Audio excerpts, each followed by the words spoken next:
TGTN bukhaktui Horikonga Basokru Laharo Rungfrenoi Obji Deno Bathar Zakmani no Teinai Khadumani Panda Khlajaka Melamarto Toma Kendriyo Doptor Shikhok Bobon Buskango Belaikano Khorang Sijababai Aro Rungfrenoi Obji Deno Batharman Teinai Khorang Chalakya উদয়পুরের জনপ্রিয় মেধাবী শিক্ষক অভিজিৎ দেকে অত্যন্ত নৃশংসভাবে হত্যা করা হয়েছে।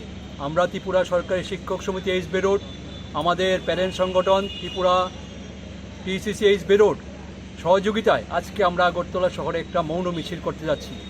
আমরা জানি যে আমাদের যে শিক্ষক উদয়পুরে অভিজিৎ দেকে একটা মিথ্যা অভিযোগ দিয়ে ফাঁসিয়ে ওনার থেকে টাকা আদায় করার জন্য যে পরিকল্পনা করে ওনাকে নিয়ে গিয়ে হত্যা করা হয়েছে। এই ক্ষেত্রে আমরা যেটা লক্ষ্য করেছি, এই ক্ষেত্রে ত্রিপুরা উদয়পুর যে RK-পুর থানার পুলিশের ভূমিকা অত্যন্ত প্রশ্নচিহ্নের সামনে দাঁড়িয়েছে।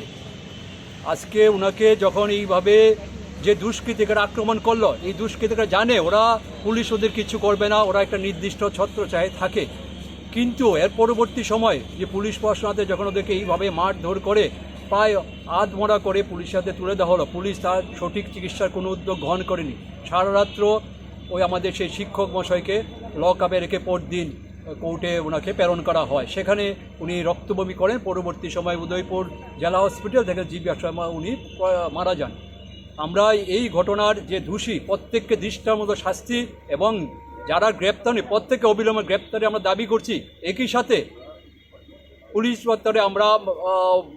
দপ্তরে আধিকারিকদের কাছে এটাই আমরা বলবো যে সকল পুলিশ অফিসারদের গাফিলতির জন্য যাকে আমার বিশ্বাস সঠিক সময় চিকিৎসা করাতে পারলে হয়তোবা অভিজিৎ দে আজকে এই করুণ পরিণতি হতো না। কাজেই যারা দায়ী সেই পুলিশ অফিসারদেরকে বিচারের আওতায় এনে দপ্তরের বিচার আনবেন এবং তার জন্য সঠিক যে তদন্ত হয় সেটা করবেন।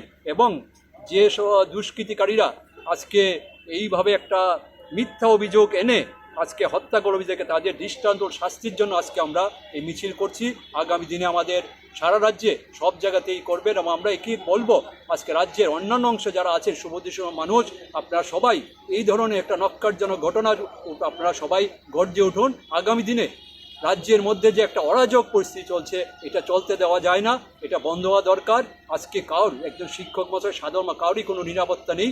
এইভাবে চললে এটা একটা রাজ্য চলতে পারে না। আমরা এই অরাজক অবস্থা বন্ধ করার জন্য আমরা দাবি রাখবো।